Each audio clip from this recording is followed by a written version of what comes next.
Makes us look at the clouds. So. Actually gave us a minute. I was going to say, it's a beautiful, I was just going to say. Oh yeah, this is my first time looking at the clouds today. Through the trees, it's always a gift. So nice. So beautiful. I love that. It was a needed moment of reset. Okay, so I want to ask you, you've been foraging for your food almost a full year now. I think today's day 311 without grocery stores or restaurants, only eating what I'm foraging. Unbelievable. What would you say that this journey has taught you about yourself, about the land, about people? Take that in whatever way. Yeah. Well, first, the thing that I've learned is I indeed can live completely off foraged food, which is a pretty powerful realization. I'm certainly an advocate of gardening. I love gardening.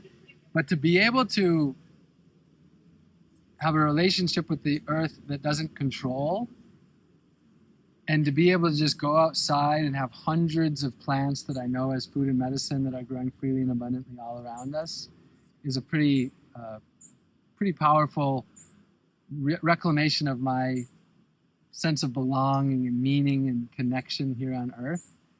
And probably the biggest thing that I've learned this year through this is just how many people want that, how many people are how many people are tired of this system, are depressed, overwhelmed, anxious, and how consistently I've seen that foraging helps people to release a lot of that in such a holistic and healthy way, access to some of the most nutritious, delicious food on earth, outside, breathing fresh air, saving money, getting exercise and movement.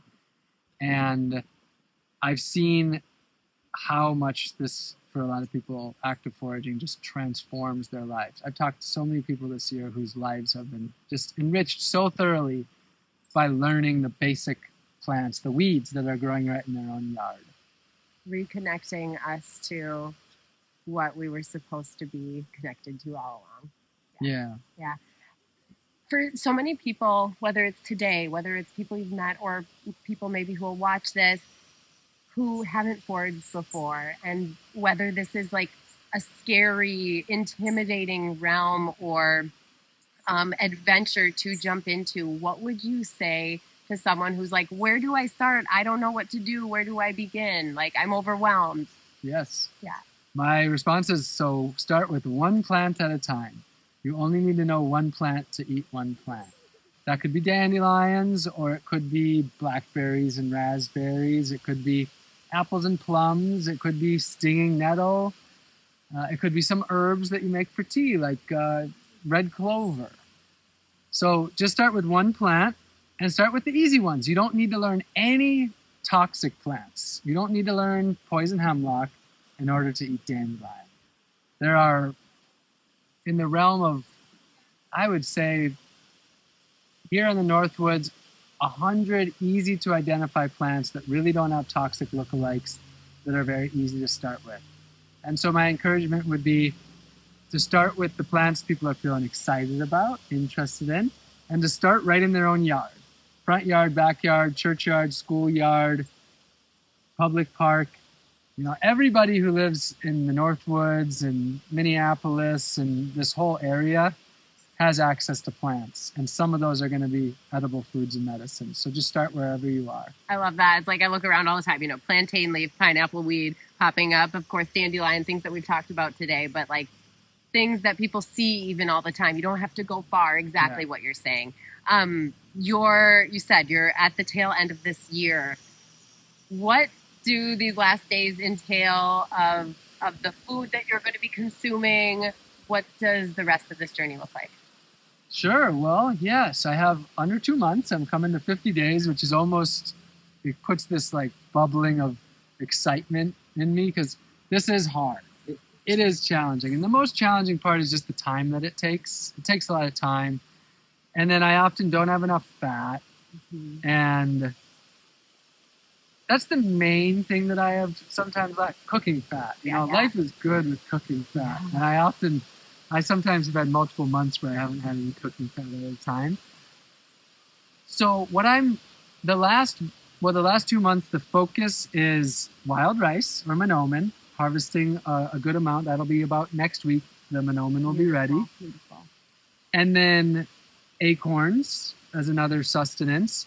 The fruits that I'm harvesting right now would be apples for applesauce. Pears will be coming soon. Black cherries and choke cherries. Blackberries as well. So harvesting my fruits, I'll get into the nanny berries and the high bush cranberries in September. And then some roots, burdock, probably wild parsnip as my roots. Of course, lots of wild greens that I'll be continuing to eat. Watercress being one of the main ones. And then I will hopefully I'll hunt a deer this year for the first time. Wow. In September during the bow season. Some more fishing as well this season. And probably mushrooms, maitake and king boletes will be coming soon. And then, of course, some herbal teas. I have so many herbal teas that I already harvested that that's not a priority. And then, more nuts. So some black walnuts, hazelnuts are in season right now. So there's a lot more to harvest this fall. Amazing. My last question will be, we talk about this is the nature preschool grounds where our children go to school. You're connecting people across the country, across the globe to plants and medicine. And a lot of these people are adults, but kids as well are involved in this. Why do you think it's important to spread this message to the young ones? To the young ones. Well, because young ones are human beings, and this message is important for all human beings. And what we do as children becomes normalized, and it becomes our habits that become very much ingrained into us for the rest of our life. If we start off on sugary drinks and, I'm thinking of Cheetos. Yeah, that's absolutely. what I'm thinking of. If we start off with this stuff, then that's what our body becomes adjusted to, and it becomes very hard to break free from as an adult. Very hard. Whereas if it's normal for us that food and medicine is growing right outside, and our palates are used to it from a very young age, it will be so much easier when we're older.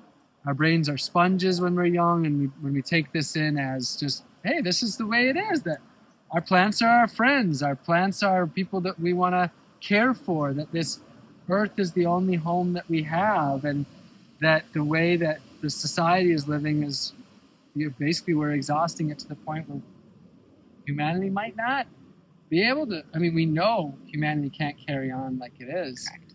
So for kids to, understand this reality from a young age is very important. And to me, it's just basic. A lot of this is basic common sense. It's the things that we've lost, and it's just about helping us to regain these basic common senses of relating to the land, the water, the plants, the animals, and our fellow humanity. I love that. I always say it's about remembering. It's about reconnection, because we've always been connected. We've just, so many of us have forgotten. Yes. Yep. Anything more you want to say on this? Is there anything more that you feel like your heart wants to share? Well, I love you all very much. Very joyful to spend this little time with you at foraging school, Elsa. I appreciate you coming out, and for your journey of reconnection and remembering. I appreciate that. It's great to be on this journey together, all of us, and I encourage all of you, one step at a time, whether it's foraging, living a healthier life, living more sustainably, just one step at a time, breaking free from the systems that no longer serve and living the lives that you truly want. Amen. Perfectly said. Beautiful. Thank you so much. Bye, friends.